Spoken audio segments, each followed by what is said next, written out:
आपके साथ पयोधी शशि। इस वक्त की जो बड़ी खबर है उत्तर प्रदेश के गोरखपुर से, जहां 6वीं में पढ़ने वाले 14 साल के लड़के की अपहरण के बाद हत्या कर दी गई। रविवार को अपहरण हुआ था। जानकारी ये है, सोमवार को नहर से लड़के का शव मिला। लड़के की तलाश में यूपी पुलिस और एसटीएफ दोनों लगी थी। संयुक्त अभियान चलाया था, सर्च ऑपरेशन था। अपहरणकर्ताओं ने 1 करोड़ रुपए की फिरौती मांगी थी। ये बड़ी खबर, इसमें बड़ा पॉइंट, गांव के ही 4 लोगों पर अपहरण और हत्या का आरोप है। 5 आरोपी गिरफ्तार हो चुके हैं। सीएम योगी ने आरोपियों पर एनएसए लगाने के निर्देश दिए, साथ ही पीड़ित परिवार को 5 लाख रुपए मदद का ऐलान भी किया है। लेकिन उत्तर प्रदेश में बढ़ता ग्राफ कई सवाल खड़े करता है। लगातार अपहरण के मामले उत्तर प्रदेश से सामने आए और अब 6वीं क्लास के बच्चे का अपहरण किया गया। 1 करोड़ की फिरौती मांगी जाती है, लेकिन उसका बेरहमी से कत्ल कर दिया जाता है। देखिए, अभी एक अभियुक्त जो गिरफ्तार है, जिसकी निशानदेही पे हम लोगों ने डेड बॉडी बरामद की है। इसके अलावा जो है और कई लोग जो है सस्पेक्ट जो है हमारी हिरासत में हैं और ये केस हम लोग जो है 2-4 घंटे के अंदर ही ओपन कर देंगे। घटनाक्रम ये हुआ था कि बच्चा कल जो है 12 बजे गायब हुआ था। ये परिजनों के कहने के हिसाब से 3 बजे के आसपास इनके पास जो है एक नंबर से जो है कॉल आई थी। 5 बजे इन्होंने जो 100 नंबर पर सूचना दी थी और पुलिस को सूचना दी थी। तो तभी से जो है हम लोग लगातार लगे हुए थे। उसके बाद जो है आज जैसे कि आप लोग जानते हैं कि बच्चे की डेड बॉडी जो है बरामद हुई। एक व्यक्ति निशानदेही थे और जो है बाकी कई सारे लोग। विशाल रघुवंशी मेरे सहयोगी हमारे साथ जुड़ चुके हैं। विशाल, इस घटना ने एक बार फिर से कई सवाल खड़े किए और ये पूरा मामला बताइए कि जिनकी गिरफ्तारी हुई है वो कौन लोग हैं, क्या वजह थी इसके पीछे?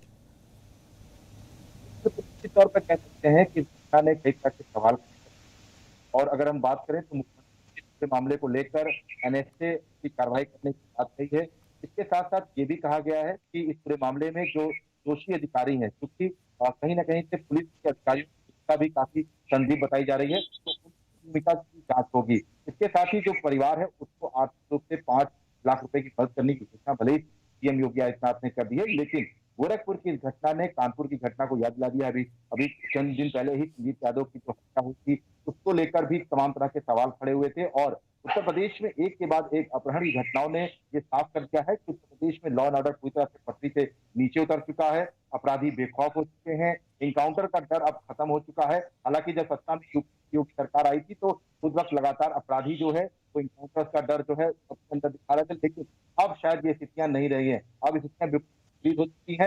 लॉ एंड ऑर्डर पूरी तरह से पटरी से उतर चुका है, ध्वस्त हो चुका है और शायद इस तरह की घटनाएं अपने आप में वानगी है। और सबसे महत्वपूर्ण बात यह है कि ये गोरखपुर की घटना है, जहां से सीएम योगी आदित्यनाथ आते हैं। तो जाहिर सी बात है कि इस तरह की घटनाएं अपराधियों के मनोबल को बढ़ाती है, ना कि उनके मनोबल को जो है करती है। तो इस तरह जो की खबर घटनाओं को है लेकर विशाल, ये इसलिए और हैरान करने वाली खबर है और इसलिए कुछ महत्वपूर्ण सवाल इस खबर के बाद उठते हैं, क्योंकि विकास दुबे के एनकाउंटर के बाद ऑपरेशन क्लीन की शुरुआत फिर से हुई और ये कहा गया कि विकास दुबे का खात्मा मानो अपराधियों के कमर तोड़ने जैसा है, उनमें खौफ पैदा होगा। ऐसे खौफ आएगा? देखिए, बिल्कुल निश्चित तौर पर खौफ की अगर हम बात करें तो खौफ बिल्कुल नहीं रह गया अपराधियों में। और विकास दुबे एनकाउंटर के बाद जिस तरह से घटनाएं हुई, कानपुर की घटना हुई, गोंडा की घटना हुई, गोरखपुर की घटना हुई, उससे एक चीज तो बिल्कुल साफ है, प्रदेश में लगातार जो गैंग है वो सक्रिय है। हालांकि एक बहुत महत्वपूर्ण बात ये बताएं कि कानपुर की घटना के बाद तुरंत ही जिस तरह से गोंडा घटना हुई थी, उसमें भले ही पुलिस ने जो है चंद घंटों में ही अपहरणकर्ताओं को पकड़ लिया था, लेकिन वो प्रोफेशनल लोग नहीं थे।